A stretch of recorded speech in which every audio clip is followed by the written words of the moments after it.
June 1930. Gauley Mountain, West Virginia. A few miles up the New River from a town called Gauley Bridge, a crew of men walks into a hole cut in the base of the mountain and begins to drill into the rock. The hole is the start of a tunnel. The plan is to bore straight through the mountain, turn the New River out of its bed, and drop the water down a steep grade to spin the turbines of a power plant. The plant will stand at a place called Hawk's Nest. The tunnel will run about 3 miles. The company that owns the project is a subsidiary of Union Carbide, one of the largest chemical firms in the country. Its name is the New Kanawha Power Company, formed for this single job. And the job is not really about lighting homes or towns. The company that does the digging is a contractor from Charlottesville, Virginia, Reinhardt and Dennis. The men who go into the mountain are hired by the day. Most of them are black. Most of them have come up from the South, from Virginia and the Carolinas and Georgia and Alabama, looking for work in the 3rd year of a broken economy. They find it here. The work is drilling, blasting, and hauling broken rock, long shifts at a time, in the dark and the wet. It is worth saying what the country looked like in that summer, because it explains why the men came and why they stayed. The stock market had crashed the autumn before. Banks were closing. In the South, where most of these men were from, work had been scarce even in good years and had now nearly vanished, and for a black laborer, it had vanished first. A job that paid in cash, any cash, was worth traveling for. Word of the West Virginia tunnel moved along the same roads that carried men north looking for anything, and it pulled them to a stretch of the New River Gorge where the water ran fast between steep walls and a small town sat at the bottom. Here is the first thing to hold on to. Everyone who walked into that tunnel knew there would be dust. No one told them the dust could kill them in a matter of months. To understand why the tunnel was dug at all, you have to follow the money out of the mountain and down the river to a place called Alloy. A few miles downstream, Union Carbide ran a plant through another of its subsidiaries, the Electro-Metallurgical Company. That plant made ferroalloys, silicon, and ferrosilicon, the additives that go into steel to make it harder and to make the special electrical steel that runs through motors and transformers. Making those alloys takes 2 things in enormous quantity. It takes cheap electricity, because the furnaces run at temperatures that eat power by the ton, and it takes silica, because silica is the raw material the furnaces turn into silicon in the first place. The Hawk's Nest project promised both. The falling water of the New River, dropped through the tunnel, would spin turbines and pour cheap electricity into the alloy furnaces at Alloy. That was the public purpose, the thing on the permits and in the newspapers. But there was a second purpose that the design of the tunnel itself gives away. To understand it, you have to understand the rock. Gauley Mountain is not ordinary stone. As the crews drilled deeper, the rock they cut turned pale, then almost white. It was sandstone, and it was nearly pure silica. Silica is quartz, ground fine. It is the raw material of glass, and of the very alloys the parent company made downstream, and to a mining engineer, a mountain of it is not an obstacle. It is a second product. The tunnel was supposed to carry water. It could also be a mine, feeding the same furnaces the water was meant to power. That fact changed everything about how the work was done, and one detail proves it beyond argument. In the stretches where the rock was purest, the company had the crews widen the bore. A tunnel built only to carry water needs to be no larger than the water requires. But where the silica ran cleanest, the tunnel was cut wider than the engineering called for, so that more of the valuable white rock could be dug out, loaded, and hauled downstream to be sold and smelted. The men were not only building a waterway. In the richest ground, they were digging a quarry, and the wider they cut, the more dust there was to breathe.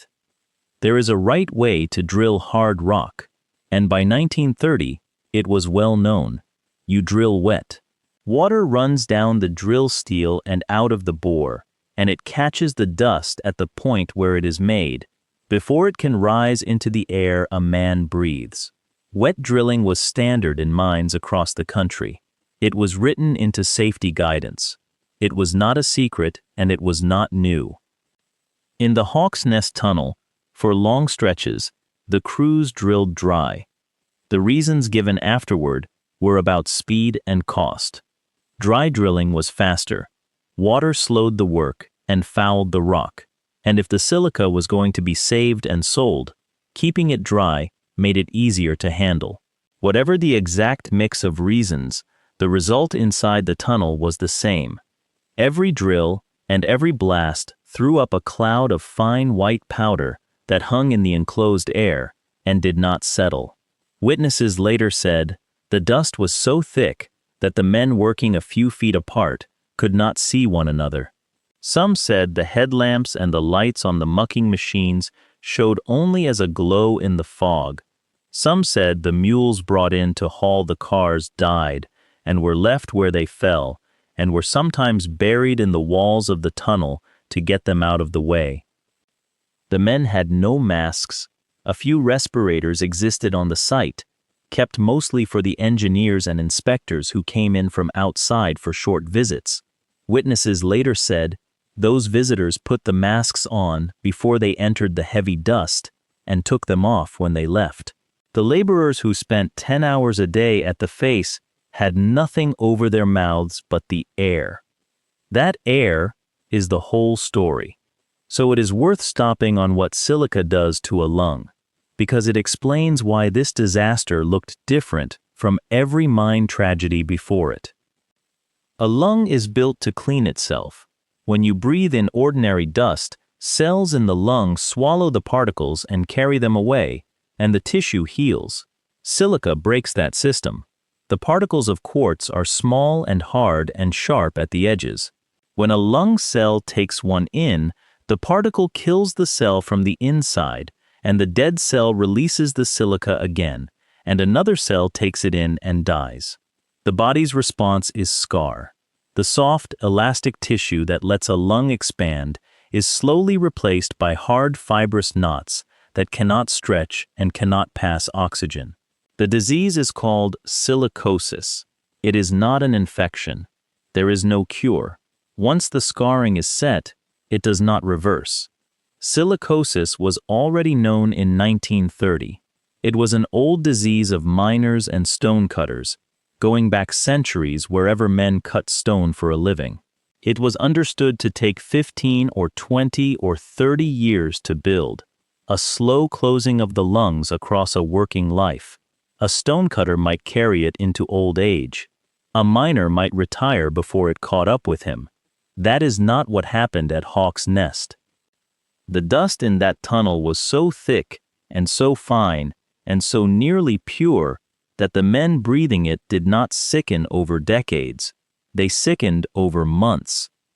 This is the form doctors now call acute silicosis, and before Hawk's Nest it was almost unheard of on this scale. The lungs of men who died were later found stiff and gray and heavy, the fine scarring packed so densely across the tissue that the organs could no longer do the one thing a lung is for. A man could hire on healthy in the spring and be short of breath by summer. He would tire on the walk to work, then on the stairs, then crossing a room. He would cough, he would lose weight, he would sit up at night because lying down felt like drowning, and then, in a period measured in months and not years, his lungs would simply fail to move enough air to keep him alive. How many men this happened to is a question that took more than half a century to answer. Hold that question. We will come back to it. The dying started while the tunnel was still being dug. Men collapsed at the face and were carried out. Some were told they had pneumonia, or a weak heart, or a disease that was common in the region and easy to name. The doctors on the company's payroll examined the sick and, according to later testimony, described what they found in terms that pointed away from the tunnel and toward the men themselves. Sick laborers were told they had a passing complaint, given something for it, and sent back down into the same dust that was killing them. A man who could still stand was a man who could still work. Workers who could no longer keep up were let go. A laborer too weak to lift was not a patient. He was a man who had stopped being useful, and there were always more men at the gate. Because the work went on, word of steady wages traveled through the South, carried in part by labor agents the contractor sent out to recruit, and men kept arriving at Gauley Bridge by the trainload and on foot, and the contractor kept hiring. Over the roughly 2 years of construction, the number of men who passed through the tunnel work ran into the thousands, several thousand in all by the later counts. The number in the mountain on any given day was in the hundreds. A large majority of them, something close to 3 out of 4, and higher still in the worst and dustiest jobs at the face, were black migrant laborers who had come north with nothing and could not afford to leave. They lived in camps near the river, in shacks and boarding houses segregated by race, watched by company guards. Men who lived in those camps later remembered being rousted out of bed in the dark and driven to the tunnel mouth to make the shift. A man who complained could be turned out of his bed as well as his job. The wages were low even for the time, and a portion came back to the company through the store and the rent.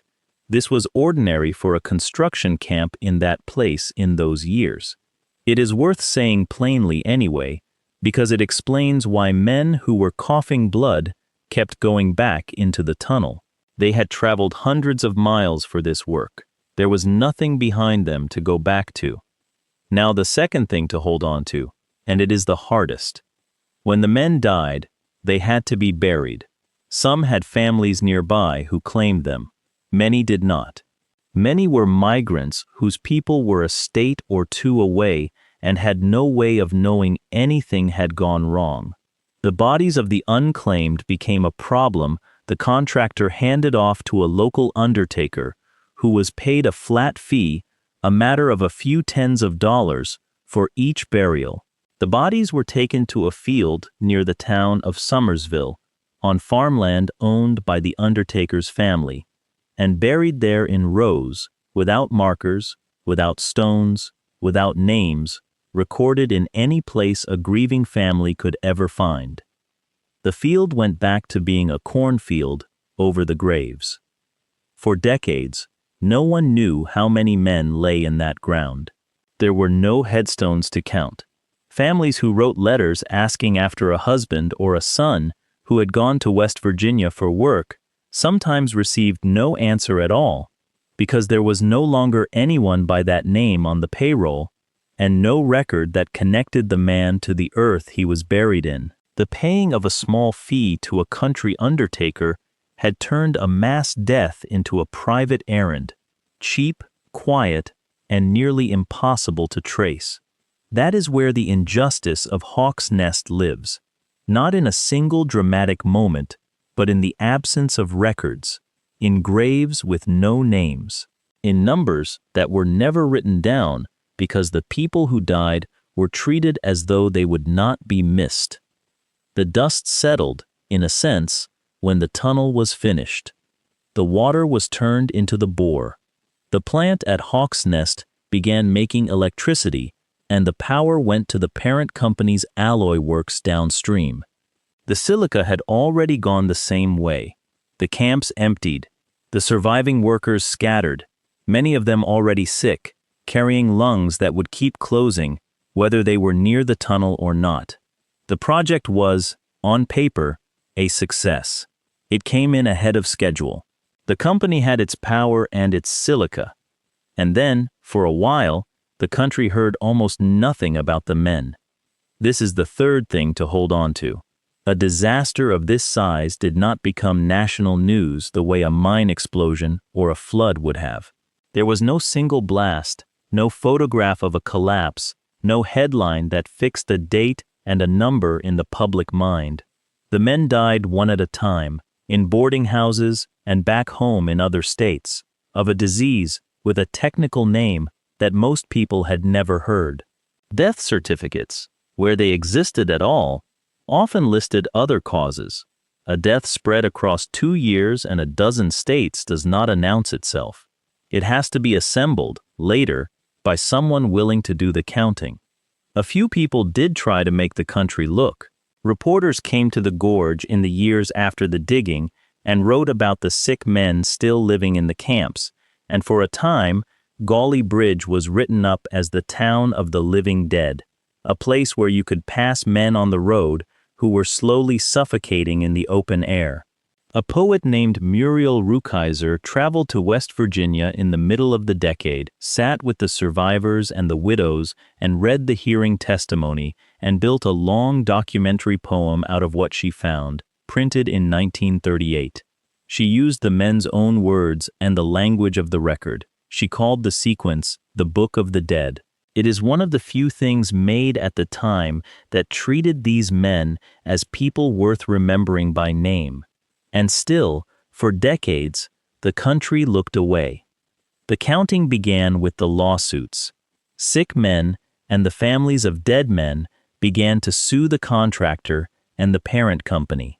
Lawyers came to Gauley Bridge and gathered witnesses. The cases were hard.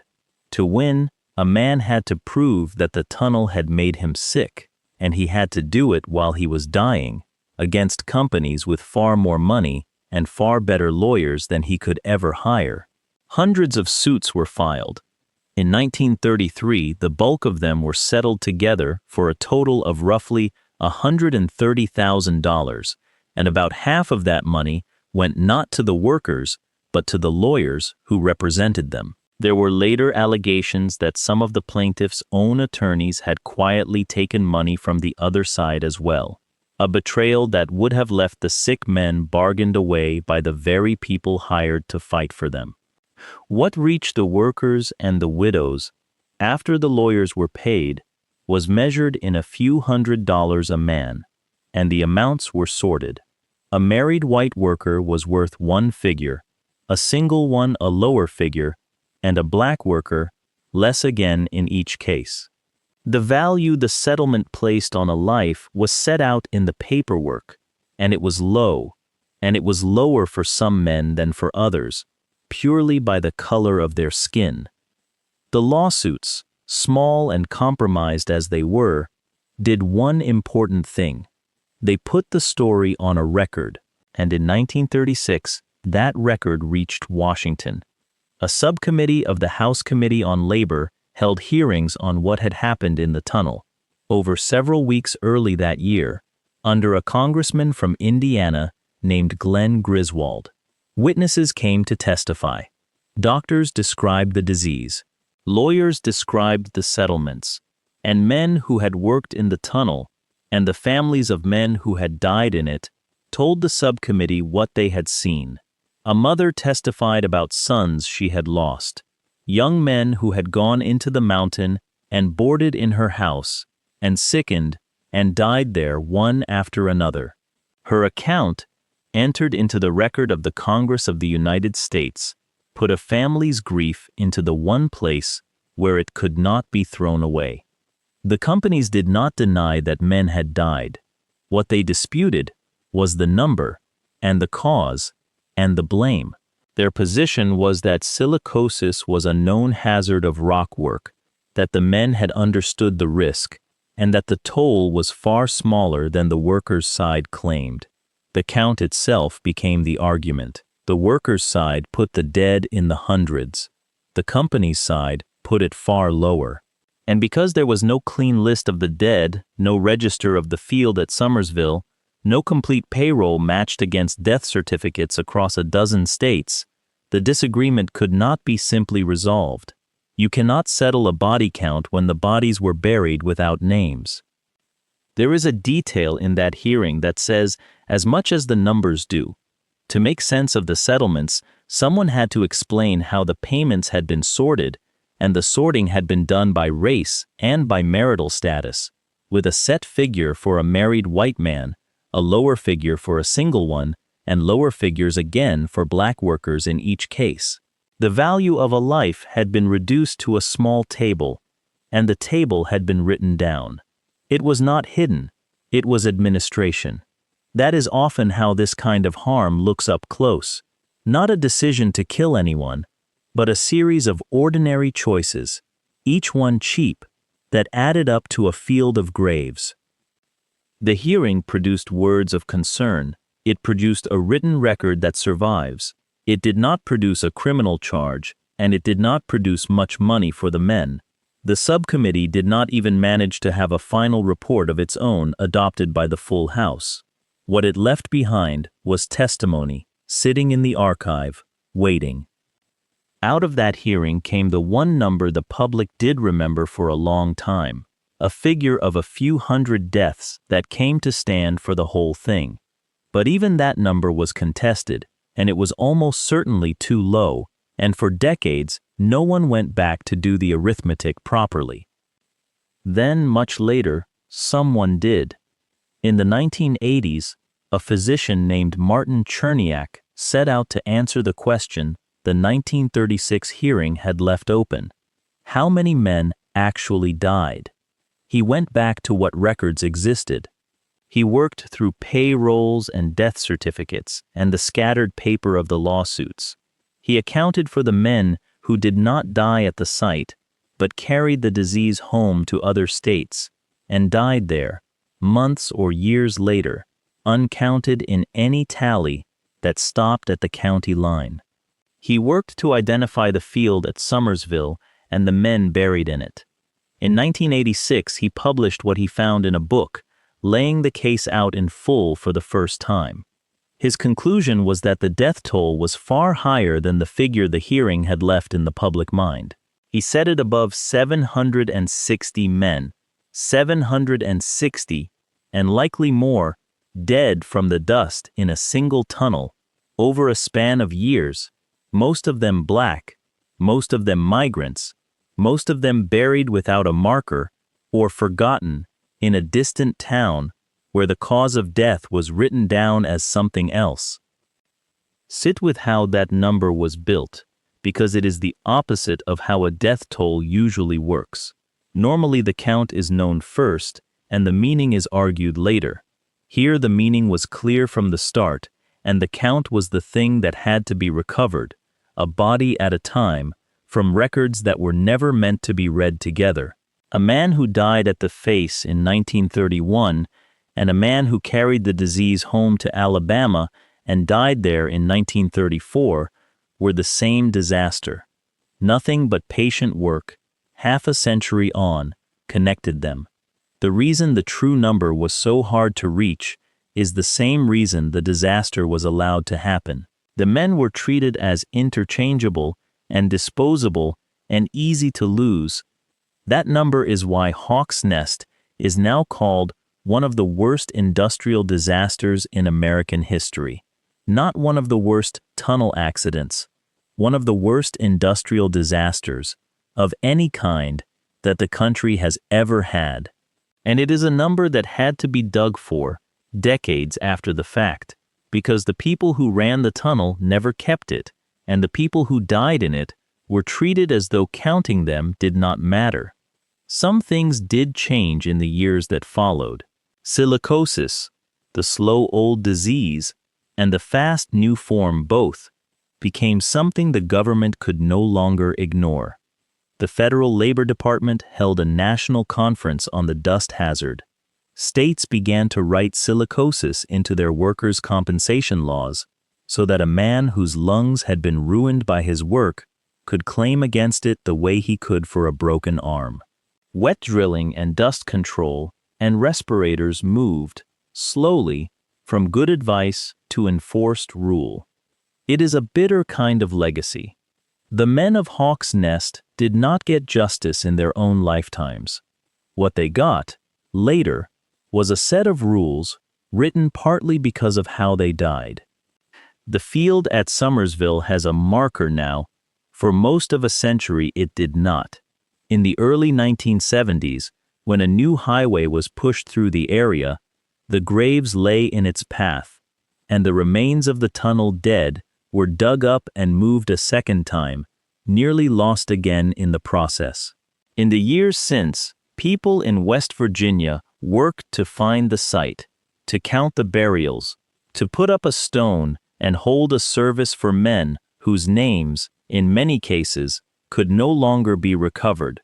A memorial was raised at the burial ground, and other markers went up near the tunnel itself, generations after the fact. It is late. It does not undo the unmarked years, but it means the field is no longer only a cornfield, and that the men under it are no longer entirely nameless in the eyes of the living. Now go back to the beginning, to the crew walking into the hole in the mountain in the summer of 1930, and hold the whole shape of it in view. A company found a mountain of nearly pure silica and decided to dig a water tunnel through it, and to widen that tunnel where the rock was richest so it could sell the silica besides, feeding both the power and the raw material to its own alloy works downstream. To dig faster and to save the silica, the crews drilled dry, in a place where drilling wet was the known safe practice. Several thousand men, most of them black, most of them far from home and out of options, breathed a white dust so pure and so fine that it did in months what silicosis normally takes a working lifetime to do. They died in boarding houses and back home in other states. The unclaimed were buried in a field without names, at a few dollars a body. The companies disputed the count. A hearing in Washington took the testimony and let it sit. And for decades, the country, which had every reason to remember, mostly forgot, until a doctor went back to the records and put the dead above 760. There is one more fact, and it is the plainest of them all. The tunnel still works. The power plant at Hawk's Nest is still there. The water of the new river still runs through the 3 miles of rock those men cut by hand, still drops down the grade, still turns the turbines and makes electricity, the way it was designed to almost a century ago. It has never stopped. Every day, quietly, that tunnel does exactly the job it was built to do. The men who built it are in a field at Summersville, and for most of 100 years, no one knew how many.